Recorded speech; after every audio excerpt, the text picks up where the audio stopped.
एक होता है व्रत, एक होता है बंधन।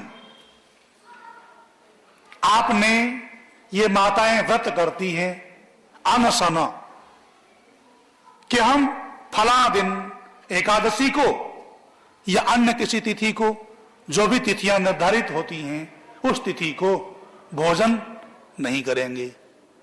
भोजन न करने का व्रत लेते हैं। यह व्रत आपने अपनी इच्छा से लिया, किसी ने आपको बाध्य नहीं किया। अपनी इच्छा से जो व्रत लिया जाता है, अपनी इच्छा से जो संकल्प लिया जाता है, उससे सुख होता है, इसलिए उसे व्रत कहते हैं। जिससे सुख मिलता है उसे व्रत कहते हैं, संकल्प कहते हैं। जिससे दुख मिलता है उसे बंधन कहते हैं। आपको कहा जाए कि आज आप भोजन नहीं करेंगे तो आपको दुख होगा, क्योंकि ये आपने अपनी इच्छा से नहीं किया है। आपको भोजन मिला नहीं, या आपको मजबूर किया गया कि आज आप भोजन नहीं करेंगे। ये बंधन है। बंधन दुखदायी होता है, व्रत सुखदायी होता है। किसी बालक ने अपने साथ के विद्यार्थी से लड़ाई कर ली, झगड़ा कर लिया। आपके छात्रावास के संचालक ने कहा कि तुम इतनी धन बैठक लगाओ, क्योंकि तुमने अपराध किया है, क्योंकि तुमने गलती की है, तो तुम्हें दंड दिया गया। पर है तो वो बंधन, तुम अपनी इच्छा से दंड बैठक नहीं लगा रहे, तुम्हें विवश किया जा रहा है, इसलिए दंड बैठक लगा रहे हो। तो विवशता से जो कार्य होता है उससे दुख होता है। परंतु तुम अपनी इच्छा से सुबह जल्दी उठ करके दंड बैठक लगाते हो, अपने स्वास्थ्य को अच्छा करने के लिए व्यायाम करते हो, योगासनों का अभ्यास करते हो, प्राणायाम करते हो, या कुश्ती करते हो, या अन्य शारीरिक कसरतें करते हो, तो क्या उससे भी दुख होता है?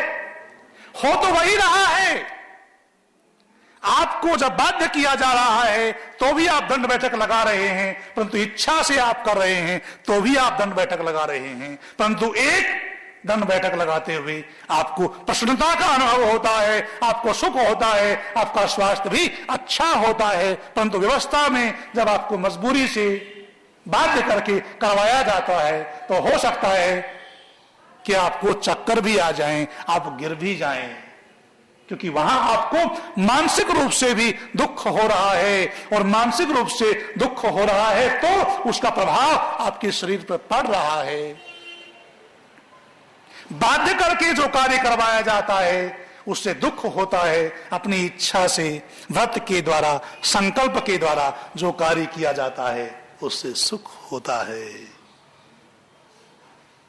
तो व्यक्ति व्रत लेता है कि मैं अपने दोषों को अग्नि के समक्ष, यज्ञाग्नि के समक्ष, अग्ने व्रतपते व्रतम चरिष्यामि तत्ते प्रभवीमि तच्छकेयम। अग्निरूप प्रभो, रास्ता कौन दिखाता है? प्रकाश दिखाता है। जो भी रास्ता दिखाता है ना, चाहे व्यक्ति कहे, चाहे परमेश्वर की प्रेरणा मिले, चाहे गुरु की प्रेरणा मिले, चाहे अपने से जो अन्य बड़े हैं, माता पिता हैं, उनकी प्रेरणा मिले, वो सब क्या है? हमारे लिए प्रकाशक हैं। प्रकाशक हैं जो प्रकाश देते हैं, जो रास्ता दिखाते हैं, उन्हें क्या कहते हैं? देव कहते हैं। देव किसे कहते हैं? जो हमें देते हैं, चाहे ज्ञान देते हैं, चाहे हमारी शारीरिक आवश्यकताओं के लिए हमारी तृप्ति करते हैं साधनों के द्वारा, और चाहे हमें अन्य प्रकार के रास्ते दिखाते हैं जीवन में आगे बढ़ने के लिए, हमारी सुख सुविधाओं का ध्यान रखते हैं। वो सब देव है। और सारे संसार की सुख सुविधाओं का ध्यान कौन रखता है? परमात्मा रखते हैं ना। तो परमात्मा क्या हुए? सब देवताओं से सबसे बड़े देवता हो गए। इसलिए क्या कहा परमात्मा को? महादेव भी कहा। देखो, उस परमात्मा का मुख्य नाम तो ओम है, और भी नाम है, जैसे महादेव ही है, जैसे दाता ही है। तो उस परमात्मा को हम इस मंत्र में जब व्रत लेते हैं तो क्या संबोधन करते हैं? अग्ने व्रतपते व्रतम चरिष्यामि। हे सबको मार्ग दिखाने वाले, सबको प्रकाश देने वाले, सबको ऊर्जा देने वाले, हे प्रभु मैं व्रत को धारण करता हूं ताकि क्या हो? भद्र हो, कल्याण हो सबका, केवल मेरा नहीं। और भद्र कैसे होगा? विद्वानों की संगति में बैठने से होगा। यज्ञ से पहले आपने क्या कामना की? देवानाम भद्रा सुमतिर ऋजुयताम।